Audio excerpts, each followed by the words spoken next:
আজকে খুব ভালো লাগলো যে আমার দুজন শিক্ষক আর একটি খুব কাছের মানুষ ম্যাডাম এখানে আছেন আমার সাথে। উৎসব মানে কঠিন উৎসব। এই ছবি আঁকার পেছনে কিন্তু ওনাদের অবদান আছে, আমার তো আছে, বাট ওনাদের মানে উৎসবটা সবচেয়ে বেশি থাকে আমার প্রতি, কেন জানি আমি জানি না, নিশ্চয়ই ভালো লাগা থেকে। আর ওয়াকিং ভাই যেটা বললেন যে এখানে দুবার এক্সিবিশন মানে সেটাও ভালো লাগা থেকে। আর আজকে আমার একটা নবম চিত্র প্রদর্শনী, এই কলাকেন্দ্রের আলোচনার কথা। ছবি আমি এঁকেছি, গল্পটার ছবির মধ্যে আছে এটা। আর আমার যে কিউরেটিং করলেন রহমান আসতে পারেনি, ওনাকে ধন্যবাদ। আমিও দুদিন ছিলাম ওনার সাথে, খুব মানে মহাজগ, খুব ব্যস্ত, বেশ খুব সিরিয়াস প্রত্যেকটা বিষয় নিয়ে কি করবেন, কোনটা কোথায় থাকবেন না করবেন, ওনার এক ধরনের একটা চিন্তা আছে। আমার প্রচুর কাজ আছে, সেখান থেকে এই ছবিগুলো নিয়ে উনি সাজিয়েছেন। ধন্যবাদ সবিতা আপাকে। দুজনের সন্তান দিলু, তার মধ্যে যে ছবিগুলো এখানে আমি দেখছি, ছবিগুলোর মধ্যে প্রতিবাদের ভাষা আছে, ছবিগুলোর মধ্যে সমাজের বর্তমান অবস্থা যে কি, সেটার যে বর্তমান পরিস্থিতি কি আর কি হচ্ছে সেগুলো চলে আসছে। এটা আমি মনে করি যে এটাই একটা ধারাবাহিকতাটা রক্ষা করা, এটাই স্বাভাবিক। সে যদি গতানুগতিক অন্যদের মতো জাস্ট একটা ছবি আঁকতো, সেটা আমার মনে হয় দুপক্ষে সম্ভব হতো না। এটা নিশ্চয়ই পারিবারিক কিছু প্রভাব চিন্তার মধ্যে ফেলেছে।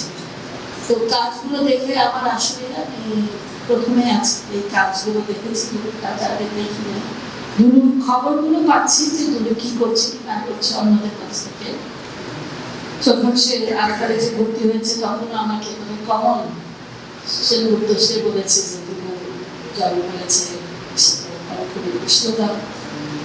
তারপরে তো বিভিন্ন সময় দেখা সময় আমি অনেক লিখে রেখেছি, আসলে আর্টিস্টরা কিচ্ছু করে না। তো যাই হোক, আমি কার্ডটা দেখে খুব দুঃখিত হয়েছি যে খুশি আপার নামের আগে আমার নাম আর্ট কলেজে আমার 2 বছরের সিনিয়র ছিল এবং এই আর্ট কলেজে পড়তেন, এটা অনেকে জানে না। তো যাই হোক, আমি লজ্জা পেলাম এর মধ্যে একটা বিশাল প্রদর্শনী করেছে, যেটা অন্তত শিল্প জগতে সাড়া দিয়েছে, সবাই দেখেছে, এটা নিয়ে আলোচনা হচ্ছে। এবং একটা খুব অনন্য প্রদর্শনী, যে ধরনের কাজ আমাদের দেশে এতটা পেছনের কাজ সেটা কেউ করে না। পড়াশোনা থেকে শুরু করে এগুলো নির্মাণের যে বিরাট একটা আয়োজন। এই দুজনের মাঝখানে আমি ইচ্ছের মতো হয়ে গেছি, কারণ দুটো খুব বড় বড় নাম যান সবাই চেনে। তো তার ভিতরে আমি আবার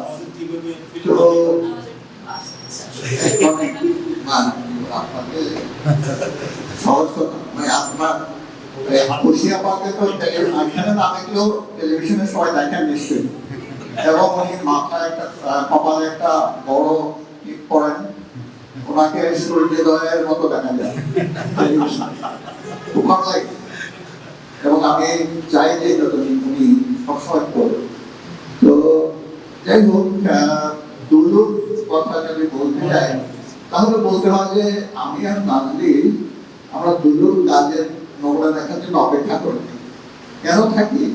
কারণ দুলুর কাজ আমাদের এমন চমকে দেয়, এটাকে ঠিক চমকে দেওয়া বলা যাবে না, বিস্মিত করা বলা যাবে না, এমন ধরনের একটা অনুভূতি যে এরকম তো আমরা ভাবি বা এরকম তো আমরা এগুলো সবসময় দেখি, কিন্তু এমন করে তো দেখিনি।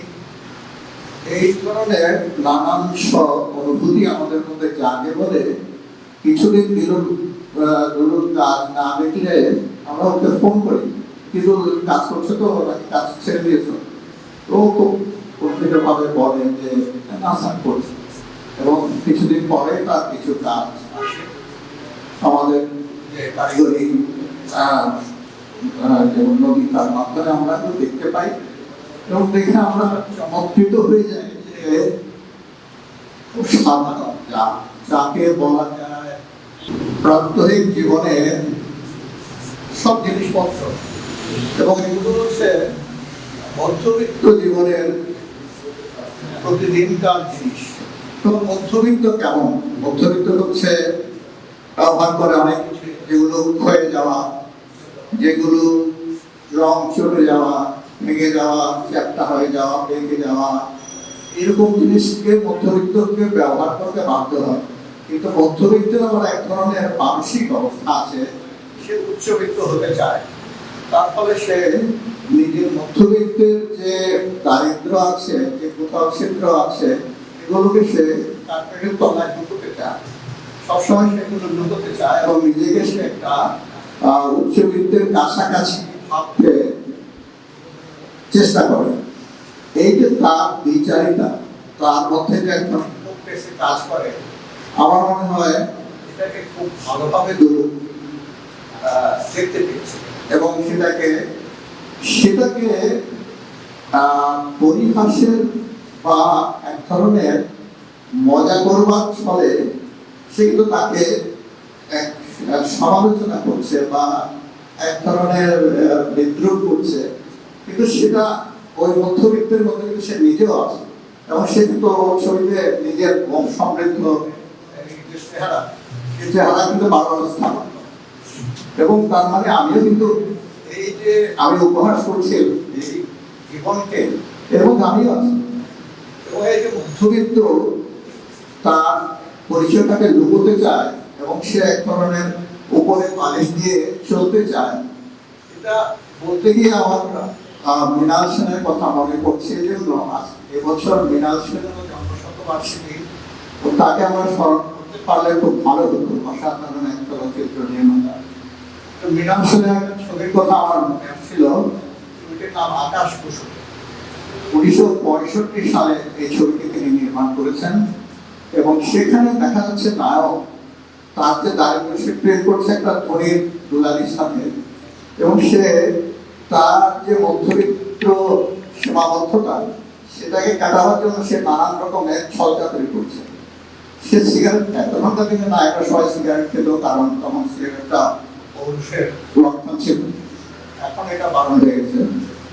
তো সে সিগারেট নিচ্ছে, খুব সস্তা সিগারেট কিনে সে ওর কাছ থেকে, দোকানদারের কাছ থেকে একটা দামি সিগারেটের খালি প্যাকেট খেয়ে নিল, সেটার মধ্যে সিগারেটগুলো ভরে সে ওটা পকেটে নিয়ে গেল। এই যে তার ভণ্ডামি, সেটা তিনি উন্মোচন করে। এবং এই সিনেমা কিন্তু আমি মনে করি, আমি যত সিনেমা দেখেছি, প্রথম সিনেমা এই উপমহাদেশে যেখানে মধ্যবিত্তের যে চেহারা, যে তার বিচারিতা, এটাকে এত সুন্দরভাবে উপস্থাপন করেছেন। মৃণাল সেন পরে আরো অনেক সিনেমায় করেছেন এটা, কিন্তু আমার মনে হয় আকাশ কুসুম বোধহয় সর্বপ্রথম সিনেমাটা যেখানে এই জিনিসটা তিনি করেছেন। যাই হোক, গরমের মধ্যে আর বেশি কথা ঠিক হবে না মনে হয়। তো দুলু কিন্তু অসাধারণ দক্ষতার সঙ্গে নিজের বক্তব্যটাকে উপস্থাপন করছে এমন ভাবে যেন সে এর ভিতরে বাস করছে, কিন্তু তারপর বাইরে থেকে সে দেখতে পাচ্ছে যে ভিতরে বাস করে আবার তার বাইরে থেকে এটাকে দেখা। এবং এই যে রসবোধ, সেন্স অফ হিউমার, এটা আমি মনে করি খুব বড় জিনিস। সেই জন্য আমার পিকাসোকে খুব ভালো লাগে, তার সেন্স অফ হিউমার। পল ক্লিকে আমার খুব ভালো লাগে। আরো একটা শিল্পীর নাম আমি একটু বলতে চাই, যা দুবুফে। দুবুফেকে অনেকেই চেনেন না আমাদের দেশে, কিন্তু তিনি দ্বিতীয় মহাযুদ্ধ পরবর্তী যে জীবন, পশ্চিমের যে ভাঙন জীবনের মধ্যে, সেটা তিনি এই ধরনের রসবোধের মাধ্যমে কিন্তু প্রকাশ করেছেন, অনেক সময় ক্লিক করেছেন। তো পিকাসো তো বটেই। তো আমি মনে করি যে এই যে রসবোধ, সেটা দিয়ে মধ্যবিত্তের জীবনের একেবারে লুকায়িত যে জিনিসগুলো, সেগুলোর উপরে যে একটা পর্দার আচ্ছাদন মধ্যবিত্ত দিয়ে রাখতে চান, যে না এগুলো আমি দেখাবো না, সেটাকে দুলু একেবারে ছেড়ে দিয়েছে, উন্মোচন করে দিয়েছে। এটা খুব বড় একটা কাজ, এবং সেই জিনিসটা করতে গিয়ে দুলু কিন্তু তাদের বিরোধিতা করেনি বা তাদের অপমান করেনি, তিনি কিন্তু তাদেরই একজন, সেটা হয়ে কিন্তু তিনি তাদেরকে, তাদের জীবনকে উন্মোচন করেছেন। আমি মনে করি এটা অসাধারণ, এবং দুলু তার সবসময় আমাদের খুব প্রিয়। আমরা দুজনে একসাথে বসে দেখি এবং খুবই উপভোগ করে থাকি।